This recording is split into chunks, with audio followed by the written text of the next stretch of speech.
Ladies and gentlemen, I feel something stirring in my spirit today. I didn't come to play games or tickle ears. I came to speak to the woman who's been breaking her back to hold everybody else together. While quietly falling apart herself, I came for the woman who's been everybody's rock, but can't find a soft place to fall when she needs to rest. I came to ask a question that's long overdue. When does a woman finally choose herself? Because she's been the backbone, she's been the cheerleader, she's been the counselor, she's been the forgiver, the fixer, the fighter, and the forgotten, all in one breath, and somewhere in the middle of pouring into everybody else's cup. She ran empty, but today God sent me to remind you that sacrifice without self-respect is not ministry, it's martyrdom. When does she choose herself? When the applause fades but the pain remains. When the smile is forced but the soul is tired. When the mirror shows strength but the heart screams for mercy. Oh, somebody in this room knows what I'm talking about. Today we're going to peel back the layers. Layers of performance, perfectionism, and people pleasing. And we're going to find that sacred place where a woman finally says, enough, I choose me, because choosing herself doesn't mean she's selfish. It means she's finally whole. She chooses herself when survival is no longer enough. She craves abundance. For too long, she's lived in survival mode, doing what had to be done, not what her soul truly desired. She's learned how to make it stretch, how to make it work, how to make it look good, even when it wasn't good. She's navigated life with a mindset of just get through it. And while that grit built resilience, it also built a cage. She didn't even know she was trapped because she was applauded for her endurance. They celebrated her for being a soldier, but no one stopped to ask if she wanted to fight in the first place. They praised her for her patience, but never questioned the cost of that patience. How many dreams she buried to keep the peace, how many times she said yes when her spirit was crying out no. Survival became her rhythm, but it never gave her rest. Now, something within her is shifting. The taste of just enough has turned bitter. The crumbs that once satisfied no longer fill the emptiness. She's no longer content with scraping by emotionally, mentally, spiritually, or financially. She's not just trying to make it to Friday anymore. She's craving a life. She doesn't want to simply exist in a cycle of doing, fixing, saving, and enduring. She wants to live in fullness, in color, in presence. Her prayers have changed. She's no longer asking God for strength to survive the storm. She's asking Him for the courage to leave it. She's not waiting on conditions to be perfect. She's not waiting for applause or agreement. She's not settling for safe when her spirit is crying out for sacred. She is no longer flattered by struggle. She no longer romanticizes hard. She no longer finds identity in pain. She wants overflow. She wants ease where there was once exhaustion. She wants to feel held without having to hold everyone else up. And because of that holy discontent, she is ready to choose herself, not in rebellion, but in reclamation. Not to abandon others, but to recover the parts of herself she abandoned. She's ready to believe she is worthy of more than what she was taught to settle for.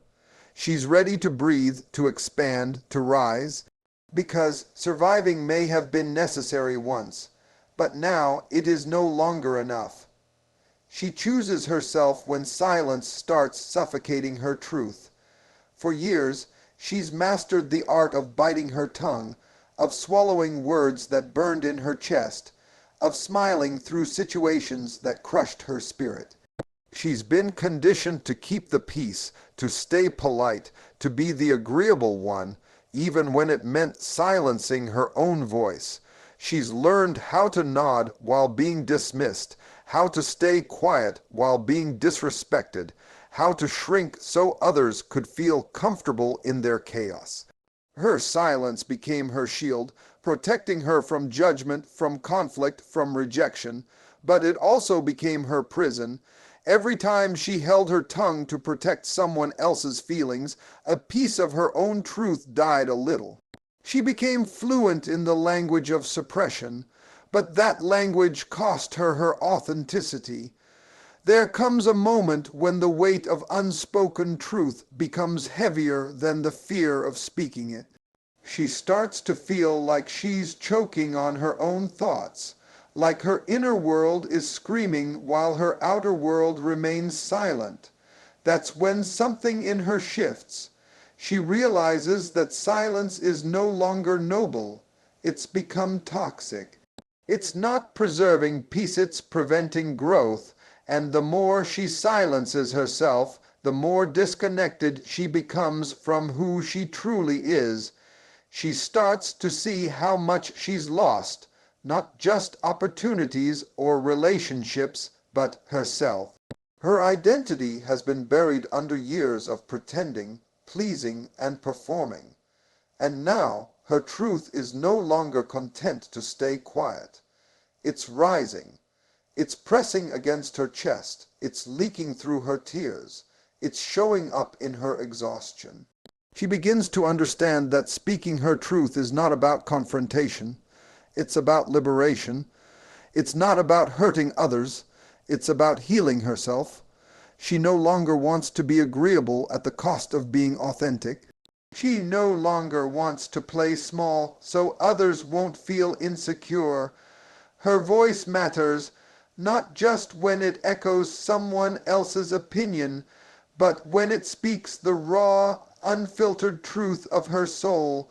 And yes, that truth may disrupt some things. It may shift dynamics, end friendships, unsettle traditions.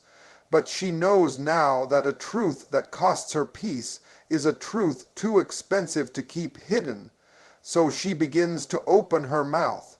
She begins to reclaim her language, not to shout over others, but to finally stand with herself, to honor the voice that's been silenced, the story that's been stifled, the woman who's been waiting to be heard. Her truth is no longer a threat, it's her freedom. And for the first time in a long time, her silence is broken not by pain, but by power. She chooses herself when pleasing people starts costing her peace. At first it looked like kindness, saying yes when she wanted to say no, showing up when she was already stretched thin, smiling through discomfort to avoid making anyone else feel uneasy. She was taught that love looks like sacrifice, that goodness means being agreeable, and that being needed was the same as being valued. So she gave. She gave time she didn't have, energy she couldn't spare, grace she didn't receive in return. And the applause she got for being so reliable, so sweet, so selfless, kept her coming back to the same draining patterns. She became addicted to approval, not because she was weak, but because somewhere along the way she started believing that being loved meant being available, even at the cost of her own well-being. But slowly, the cracks started to show. The resentment grew louder than the praise. The exhaustion became heavier than the appreciation.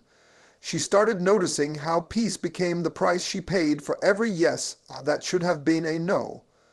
Her mind was cluttered, her body was tired, and her soul was begging for rest. She realized that being everything to everyone was leaving her with nothing for herself. She couldn't hear her own thoughts over the noise of everyone else's expectations.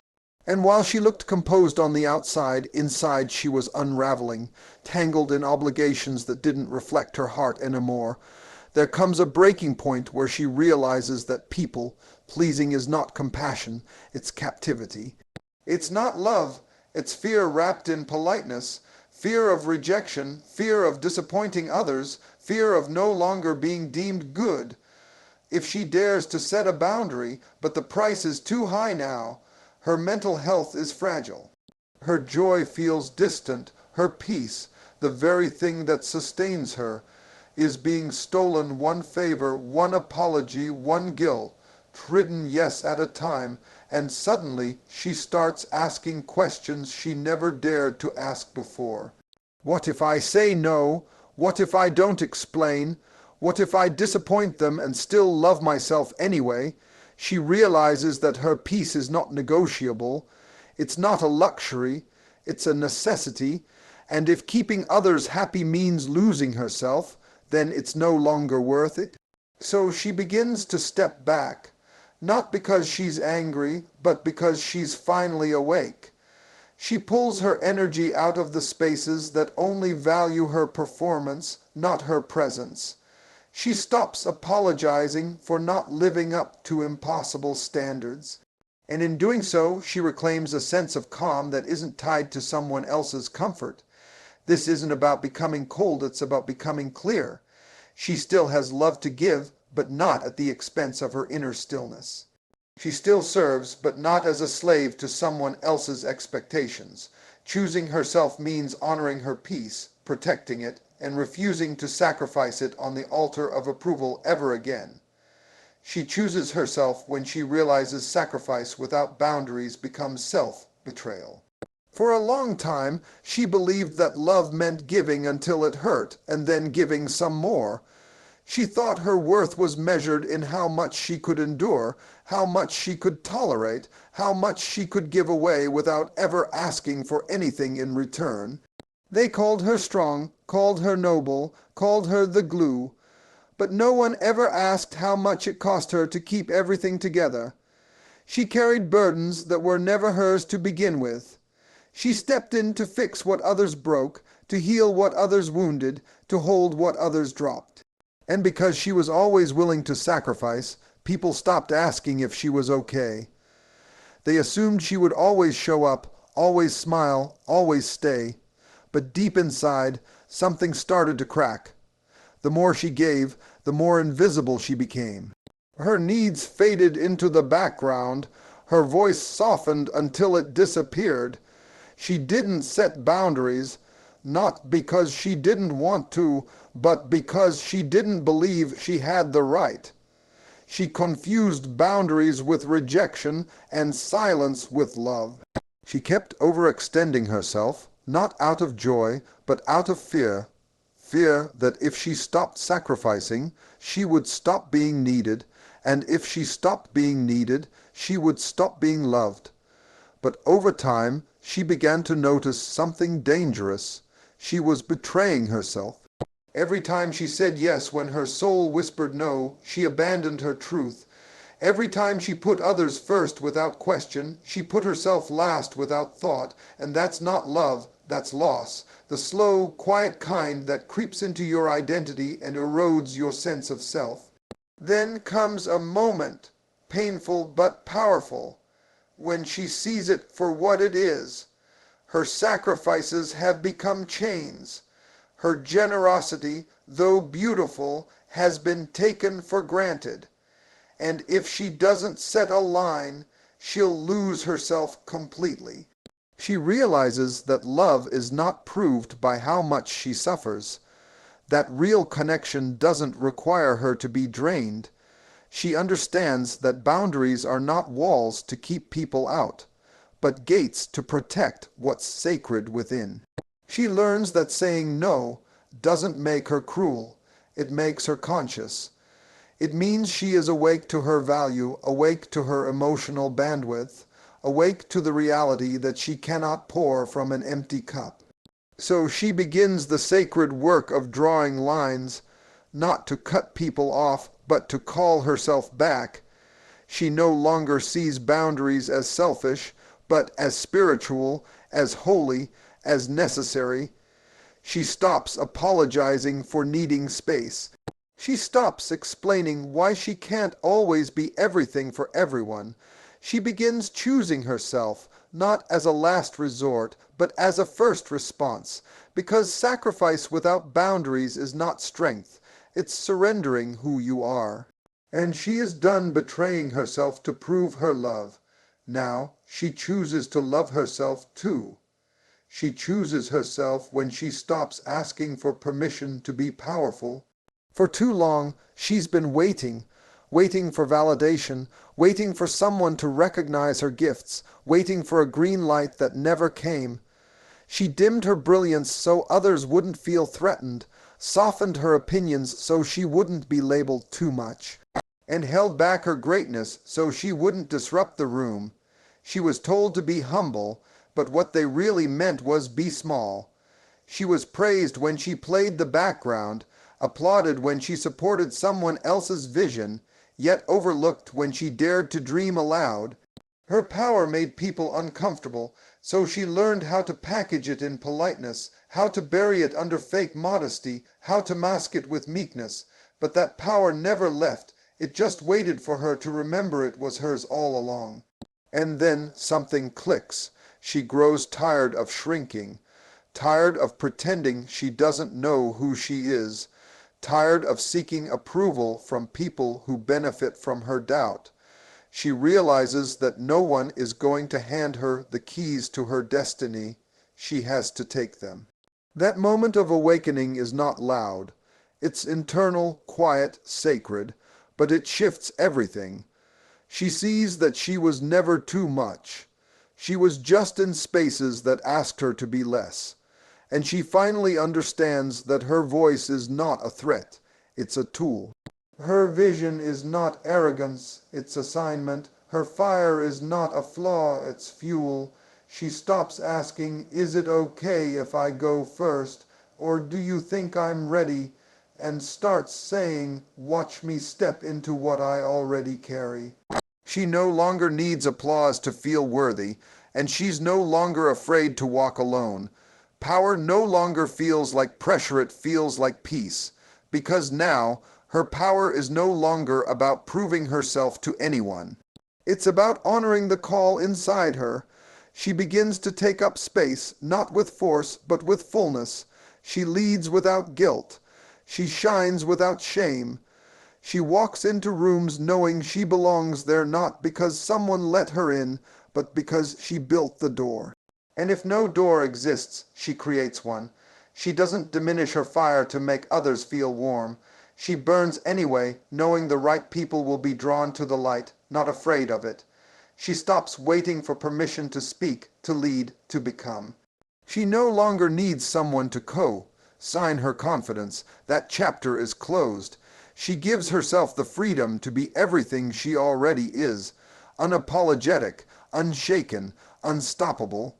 And in doing so, she becomes the example, the mirror, the proof that you don't need permission to be powerful. You just need the courage to own it,